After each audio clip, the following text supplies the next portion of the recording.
Billie Piper is set to play the new Doctor in Doctor Who, replacing Ncuti Gatwa, who played the 15th Doctor. This twist was revealed in the season finale, The Reality War, where Gatwa's Doctor regenerated into Piper's character. The 15th Doctor used his regeneration energy to save Poppy, and after finding Belinda living a happy life with her daughter, he returned to the TARDIS to complete his regeneration.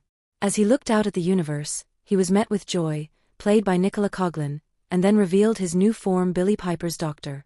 Piper, known for her role as Rose Tyler in Doctor Who, made a surprise return to the show. While the credits didn't explicitly confirm her as the Doctor, the implication is clear. She's set to follow in the footsteps of iconic actors like William Hartnell, Tom Baker, David Tennant, and Jodie Whittaker. Fans are eagerly waiting for news on the future of Doctor Who. Russell T Davies, the showrunner, mentioned that there's no decision on the show's future until after Season 2.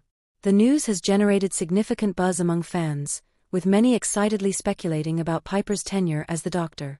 Given her past connection to the show, fans are curious to see how her character will fit into the Doctor Who universe.